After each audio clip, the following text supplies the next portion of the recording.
మాజీ మంత్రి అంబటి రాంబాబు పైన మరో కేసు నమోదైంది. కిర్లంపూడి పోలీస్ స్టేషన్ అంబటిపై కేసు నమోదు చేశారు పోలీసులు. బిఎన్ఎస్ సెక్షన్ 132(3)(5) కింద ఎఫ్ఐఆర్ నమోదైంది. ముద్రగడ పద్మనాభం అంత్యక్రియల్లో పోలీసులని తోసేసినట్టుగా అంబటిపై ఆరోపణలున్నాయి. పోలీసుల విధులకి ఆటంకం కలిగించారంటూ అంబటిపైన ఫిర్యాదు చేశాడు ఏఆర్ఎస్ఐ అప్పలరాజు. అయితే ముద్రగడ పద్మనాభంకి ప్రభుత్వం అధికారిక లాంఛనాలతో అంత్యక్రియలు నిర్వహించాలని చూసింది. అక్కడికి వచ్చినటువంటి గార్డ్ ఆఫ్ ఆనర్స్ ని తిరస్కరించారు ముద్రగడ ఫ్యామిలీ. అయితే ప్రభుత్వ లాంఛనాలతో వద్దని చెప్పి పోలీసులను నెట్టేశారు అంబటి రాంబాబు. గౌరవ వందనాన్ని అడ్డుకోవడంతో అంబటిపై కేసు నమోదైంది. అయితే గతంలో కూడా పోలీసులపై అంబటి ఈ రకంగానే దురుసుగా ప్రవర్తించాడు, వార్నింగ్ ఇచ్చాడు. మొన్న వైసీపీ చేసినటువంటి కొన్ని అమరావతి పర్యటనలో భాగంగా కూడా పోలీసుల పైన ఆయన బిహేవ్ చేసిన తీరు చర్చకు దారితీసింది, కేసులు నమోదయ్యే విధంగా దారితీసింది. అయితే సీఎం చంద్రబాబుని దూషించిన కేసులో గతంలో ఆయన జైలుకు కూడా వెళ్ళివచ్చారు. సో ప్రస్తుతానికి అంబటి రాంబాబు ముద్రగడ పద్మనాభం ఇంటి దగ్గర ఆయన చేసిన హల్చల్ డ్రామాకి డైరెక్ట్గా పోలీసులు తోసివేయడం, పోలీసులని వాళ్ళ ఛాతి మీద చేయి వేసి వాళ్ళు నెట్టివేయడం, డైరెక్ట్గా గార్డ్ ఆఫ్ ఆనర్ని అక్కడ ఆయన తిరస్కరించడం ఇప్పుడు చర్చకు దారితీసింది. సో ఏదైనా జరిగిన అంబటి రాంబాబుపై మరో కేసు నమోదైంది. ఒకసారి అక్కడ జరిగిన తోపులాట, పోలీసుల పైన ఆయన ప్రవర్తించిన తీరు ఆ వీడియో చూద్దాం.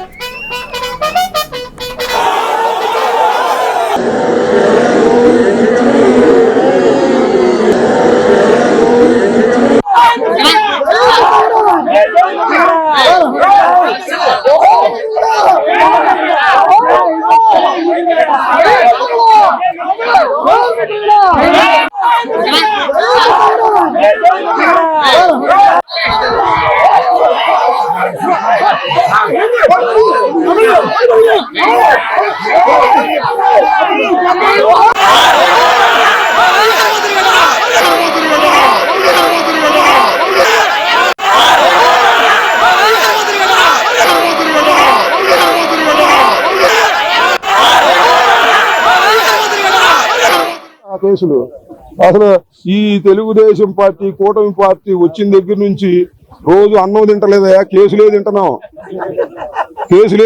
పెట్టుకోమని ఏం చేస్తాం? అసలు నా మీదకి ఎందుకు వాళ్ళ మీద కేసు పెట్టాలి?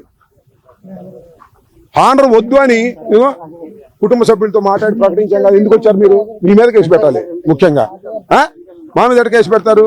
పెట్టుకుంటే మాత్రం ఏమన్నా ఇదే దోపిడీనా, దొంగతనమా, మర్డర్ చేసామా? అసలు ఎందుకు వచ్చారు మీరు అంటారా? పోలీసులు ఎందుకు వచ్చారు? తుపాకులు తీసుకుని తప్పు కదా, వద్దని చెప్తే కుటుంబం పెట్టుకోమన్నా, తమ్ముడు పెట్టుకోమా. 1988 మేము ఎమ్మెల్యేలం కాదు, అప్పుడు చోటా మోటా నాయకులం. కృష్ణానది ఒడ్డున కాపునాడు జరిగింది. చరిత్రలో కనీ విని ఎరుగనటువంటి పెద్ద మీటింగు. ఆ కాపునాడు పెట్టింది కూడా ఎందుకో తెలుసా? ఆ పేరు ఎందుకు వచ్చిందో తెలుసా? అదే ప్లేస్ లో మహానాడు పెట్టారు. ఎన్టీ రామారావు మహానాడు పెట్టాడు. కాపులందరూ కలిసి వంగవీటి మోహన్ రంగారావు గారికి ప్రాణహాని తీసుకొస్తున్నటువంటి ఈ తెలుగుదేశం ప్రభుత్వం మహానాడు కన్నా కూడా పెద్ద మీటింగ్ పెట్టాలని దాన్ని కాపునాడు అని పెట్టారు పోటీగా. ఆ కాపునాడు మీటింగ్ కి centre of attraction Mudragada Padmanabham గారు. ఎందుకంటే వంగవీటి మోహన్ రంగారావు గారు జైల్లో ఉన్నాడు. తెలుగుదేశంలో పదవుని ఎడంకాలతో తన్ని రాజీనామా చేసి ఎన్టీ రామారావు బతిలాడినా కూడా నేను ఈ పార్టీలో ఉండనని చెప్పి ఆ రోజున ఆ మీటింగ్కి వచ్చాడు. ఆ రోజు సెంటర్ ఆఫ్ అట్రాక్షన్. అప్పటి నుంచి ఆయన ఇప్పటి వరకు కూడా పదవులు ఎన్ని చేశాడో నాకు గుర్తులేదు, కానీ ఉద్యమాలు మాత్రం చేస్తూనే వచ్చాడు. ముఖ్యంగా మీకు బాగా గుర్తు, కాపుల్ని బీసీలో చేరుస్తానని చంద్రబాబు నాయుడు గారు మేనిఫెస్టోలో పెడితే అది నెరవేర్చకపోతే ఊరూరా కాపులందరినీ కూడా చైతన్యం చేసి ఉద్యమం చేసినటువంటి మహానుభావుడు ముద్రగడ. రైట్, అక్కడ అంబటి రాంబాబు తీరు చూస్తున్నాం మన వీడియోలో, పోలీసులు నెట్టివేయడం. అయితే ఆయన చెప్తున్న మాట ఏంటి వీడియోలో మరి ఆయన మాటలు కూడా విన్నాం. ఆ కుటుంబమే వద్దంటోంది, గార్డ్ ఆఫ్ ఆనర్ మాకు వద్దు అని కుటుంబమే చెప్తోంది, ముందు మీ మీద పెట్టాలి కేసు, ఇది ఆయన చెప్తున్న మాట. కూటమి ప్రభుత్వం అధికారంలోకి వచ్చి నాటి నుంచి అన్నం తినట్లేదు, కేసులు తింటున్నాం, ఎన్ని కేసులు పెట్టుకో అని చెప్పి ఛాలెంజ్ చేస్తున్నారు. సో పోలీసుల విధులకి ఆటంకం కలిగించారనే రకంగా గతంలో అమరావతికి సంబంధించినటువంటి పర్యటనలో భాగంగా వైసీపీ నేతలందరూ కూడా పర్యటిస్తూ ఉంటే పోలీసులకి ఇదే రకంగా పోలీసుల్ని అడ్డు చెప్పడం, పోలీసుల్ని అక్కడి నుంచి పంపించేయడం చేసినట్టుగా అంబటి రాంబాబు ప్రదర్శించినటువంటి ఆ అత్యుత్సాహం కూడా అప్పుడు ఆయన పైన కేసు నమోదయ్యే వరకు దారితీసింది. ఇప్పుడు మళ్ళీ అంబటి రాంబాబు పోలీసులు అక్కడి నుంచి పంపించేస్తున్నారు. ఆయన దానికి సమర్థించుకుంటున్న మాట ఏంటంటే గార్డ్ ఆఫ్ ఆనర్ని ముద్రగడ పద్మనాభం కుటుంబం వద్దనింది కాబట్టి నేను వాళ్ళ మాటకు అనుగుణంగానే వద్దు అని చెప్పి వాళ్ళు అక్కడి నుంచి పంపించేస్తున్నారు అంటున్నారు. సో కానీ పోలీసులు మాత్రం ప్రస్తుతానికి ఆయన పైన కేసు నమోదు చేశారు. కిర్లంపూడి పోలీస్ స్టేషన్లోనే ఏఆర్ఎస్ఐ ఇచ్చినటువంటి ఫిర్యాదు ఆధారితంగా కేసు నమోదైంది. సో కేవలం అక్కడ అంబటి రాంబాబే కాదు, అంబటి రాంబాబుతో పాటుగా అనేక మంది కార్యకర్తలు, అనుచరులు, ముద్రగడ పద్మనాభం యొక్క అభిమానులు కూడా ఉన్నారు. మాకు అసలు గార్డ్ ఆఫ్ ఆనర్ వద్దు అనే రకంగా అందరినీ కూడా అక్కడి నుంచి పంపించే ప్రయత్నం చేస్తూ ఉన్నారు. సో పోలీసులు అక్కడి నుంచి వెళ్తున్న క్రమంలో వారిని తోసేయడం, వాళ్ళు నెట్టేయడం అన్నీ కూడా జరిగిన నేపథ్యంలో ఈ లైవ్ వీడియోలు మీరు చూస్తున్నారు ఆర్టీవీ స్క్రీన్ పైన. సో ఈ వీడియో ఆధారితంగానే ప్రస్తుతానికి అంబటి పైన కేసు నమోదైంది. సో ఒక ఏఆర్ఎస్ఐ ఇచ్చినటువంటి ఫిర్యాదు ఆధారితంగానే పోలీసులు కేసు నమోదు చేశారు. సో ప్రస్తుతానికి అంబటి పైన సెక్షన్ 135 and 3(2) కింద సెక్షన్లు నమోదు చేశారు. ఈ సెక్షన్ల కింద 3(5) కింద ఎఫ్ఐఆర్ నమోదైంది. సో ఈ కంప్లైంట్ ఇచ్చినటువంటి ఏఆర్ఎస్ఐ అప్పలరాజు, ఏఆర్ఎస్ఐ అప్పలరాజు ఇచ్చిన ఫిర్యాదు మేరకి ప్రస్తుతానికి అంబటి పైన కేసు నమోదు చేశారు. సో అంబటి రాంబాబు ప్రతిరోజు మా పైన కేసులు అవుతున్నాయి, కేసులు తింటూ ఉన్నామన్నట్టుగా మాట్లాడుతున్నారు. మరి ఇక్కడ చూస్తున్నట్టయితే డెఫినెట్గా సరే వద్దని నిరాకరించారు, ఓకే, కానీ డైరెక్ట్గా చేతులు వేసి విధుల్లో ఉన్నటువంటి పోలీసులు వెనక్కి నెట్టడం, తోయడమే కొంత అందరినీ కూడా ఇప్పుడు షాక్ గురి చేసింది. మా ప్రతినిధి ప్రకాష్ ఉన్నారు. ప్రకాష్, అంబటి రాంబాబు పైన మరో కేసు కిర్లంపూడి పోలీస్ స్టేషన్లో మరోసారి కేసు నమోదైంది. కేవలం గతంలో అమరావతిలో విధులకి ఆటంకం కలిగించారని పోలీసులు కేసు నమోదు చేస్తే ఇక్కడ జరిగిన దాంట్లో వారిని వద్దని వారిపైన చేయి వేసి వెనక్కి నెట్టేయడం, తోసేయడం కూడా జరిగింది. సో అంబటి తన దీనికి సమర్థించుకుంటున్నారు. హానర్ వద్దు అని ఆ కుటుంబం చెప్పింది కాబట్టి మీ మీద కేసులు వేయాలి, నా మీద కాదన్నట్టుగా మాట్లాడుతున్నారు ఆయన. సో అంబటి పైన ఎటువంటి యాక్షన్ ఉండబోతోంది? కిర్లంపూడి పోలీసు ఎటువంటి యాక్షన్ ప్లాన్కి సిద్ధంగా ఉన్నారు? మనోజ్, అదే మాజీ మంత్రి అంబటి రాంబాబు అయితే మరో వివాదంలో చిక్కుకున్నారని చెప్పాలి. ఎందుకంటే నిన్న జరిగినటువంటి మాజీ మంత్రి అలాగే కాపు ఉద్యమ నేత ముద్రగడ పద్మనాభ అంత్యక్రియల సమయంలో ప్రధానంగా జరిగినటువంటి గొడవే దీని ప్రధాన కారణం కూడా తెలుసుకొస్తుంది. ముఖ్యంగా ఆయన అంత్యక్రియలు జరిగే సమయంలో ఎవరైతే కుటుంబ సభ్యులందరూ కూడా పక్కన అంత్యక్రియలు నిర్వహించుకుంటున్నారో ఇంటి పక్కన ఆ గార్డెన్ లో కూడా ఆ యొక్క అంత్యక్రియలు జరుగుతున్నటువంటి పరిస్థితి. అలాగే ముద్రగడ కోరిక మేరకు అతనిని ఖననం చేసే ప్రక్రియ జరుగుతుండగా, అలాగే ప్రభుత్వ లాంఛనం ప్రకారంగా అక్కడ అంత్యక్రియలు నిర్వహించేందుకు అన్ని ఏర్పాట్లు కూడా పక్కన అధికారులు కూడా చేశారు. అంటే ప్రభుత్వం నుంచి ఎప్పుడైతే ఆ ఆదేశాలు వచ్చాయో ఆ ప్రకారంగా అక్కడ అంత్యక్రియలు జరిగే ప్రాంతంలో భారీగా గౌరవవందనం, అలాగే ఏదైతే గార్డ్ ఆఫ్ ఆనర్ ఇచ్చే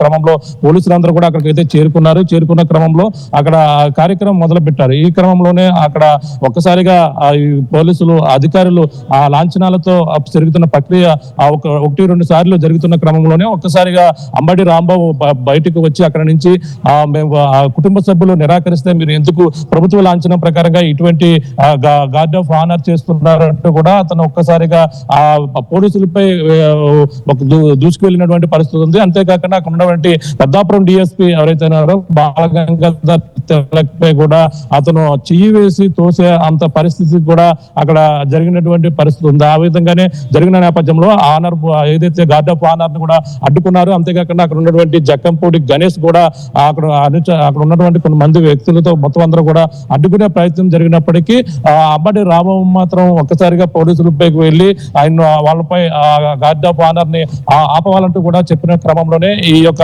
వివాదం తలెత్తిందని చెప్పాలి. ఇప్పుడు ప్రస్తుతం పెద్దాపురం డిఎస్పీ, పెద్దాపురం జగ్గంపేట సిఐ సమక్షంలోనే ఈ ఘటన జరిగిన నేపథ్యంలోనే అతనిపై ఇప్పుడు ఏదైతే కిర్లంపూడి పోలీస్ స్టేషన్ లో బిఎన్ఎస్ సెక్షన్ 132 అలాగే 3/5 కింద అయితే అంబటి రాంబాబుపై అయితే ప్రస్తుతం ఆ పోలీసుల విధులకు ఆటంకం కలిగించిన ఆ క్రమంలోనే ఈ కేసు నమోదైనట్టు కూడా తెలుసుకొస్తుంది. అంతేకాకుండా ఇప్పుడు ప్రధానంగా ఏదైతే ఏఆర్ఎస్ఐ వెలుదూటి అప్పలరాజు అలాగే సహా పలువురు కానిస్టేబుల్ స్వయంగా లిఖితపూర్వకంగానే అతనిపై ఫిర్యాదు చేశారు. అంటే అక్కడ విధులకు ఆటంకం కలిగిస్తున్నారని ఎవరైతే ఉన్నారో విఆర్ఎస్ వెలుదూటి అప్పలరాజుతో పాటు అలాగే మరొక కొంతమంది కానిస్టేబుల్ లిఖితపూర్వకంగా ఇచ్చినటువంటి ఆ ఫిర్యాదు ఆధారంగా అయితే ప్రస్తుతం కిర్లంపూడి పోలీసులు అయితే అతనిపై బిఎస్ఎన్ఎస్ సెక్షన్ ఏదైతే 132 అలాగే 3/5 కింద అంబటి రాంబాబుపై కేసు నమోదు చేసి ఇప్పుడు ప్రస్తుతం పోలీసులు అయితే దీనికి సంబంధించిన వివరాలు కూడా వెల్లడించే అవకాశం కూడా ఈ రోజు ఉంది. అంటే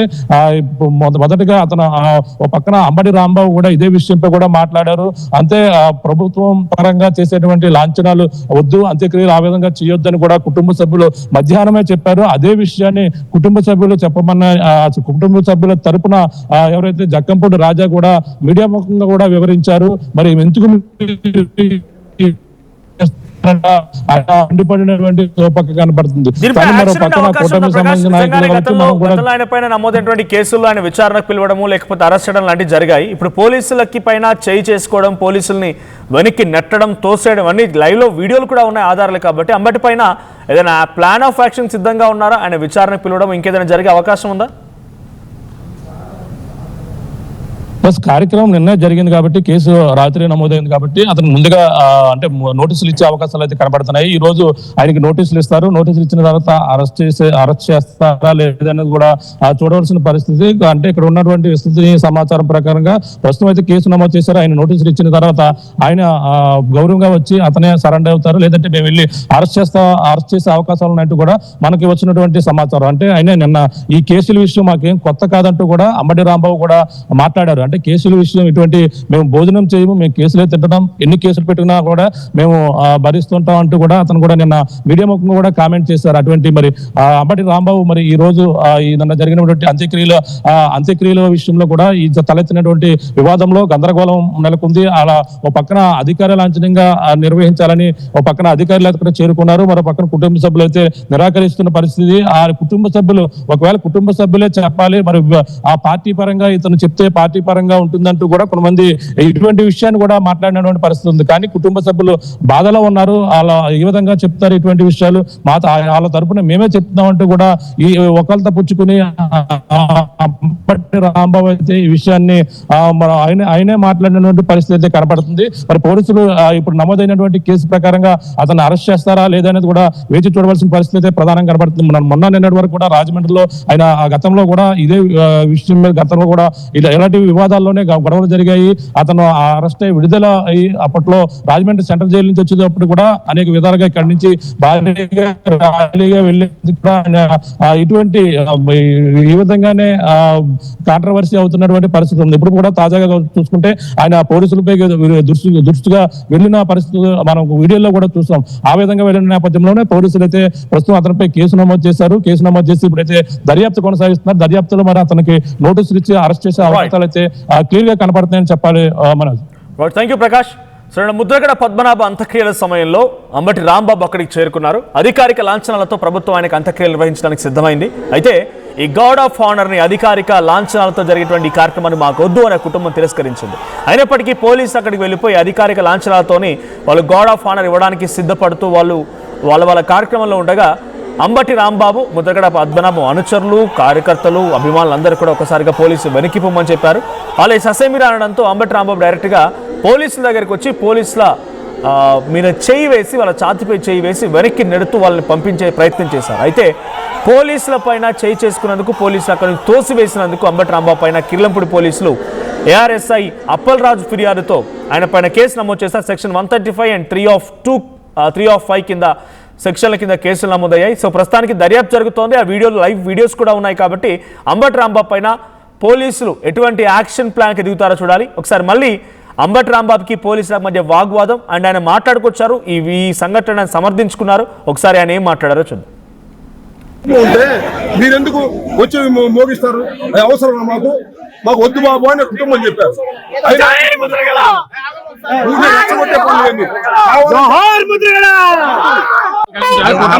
మీద అడిగి వచ్చాము.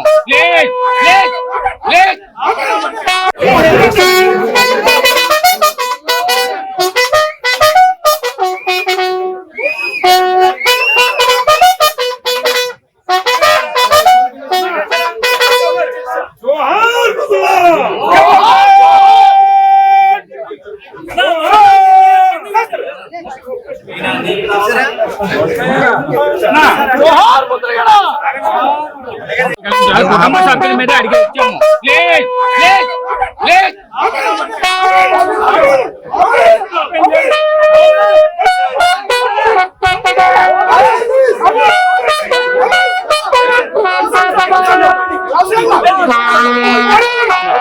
కేసులు. అసలు ఈ తెలుగుదేశం పార్టీ కూటమి పార్టీ వచ్చిన దగ్గర నుంచి రోజు అన్నం తింటలేదయా, కేసులే తింటున్నాం, పెట్టుకోమని ఏం చేస్తాం? అసలు నా మీదకి ఎందుకు వాళ్ళ మీద కేసు పెట్టాలి? ఆనర్ వద్దు అని కుటుంబ సభ్యులతో మాట్లాడి ప్రకటించాం కదా, ఎందుకు వచ్చారు మీరు? మీ మీద కేసు పెట్టాలి ముఖ్యంగా. మా మీద ఎట్లా కేసు పెడతారు? పెట్టుకుంటే మాత్రం ఏమన్నా ఇదే దోపిడీనా, దొంగతనమా, మర్డర్ చేసామా? అసలు ఎందుకు వచ్చారు మీరు అంటారా? పోలీసులు ఎందుకు వచ్చారు? తుపాకులు తీసుకుని తప్పు కదా, వద్దని చెప్తే కుటుంబం పెట్టుకోమన్నా, తమ్ముడు పెట్టుకోమా.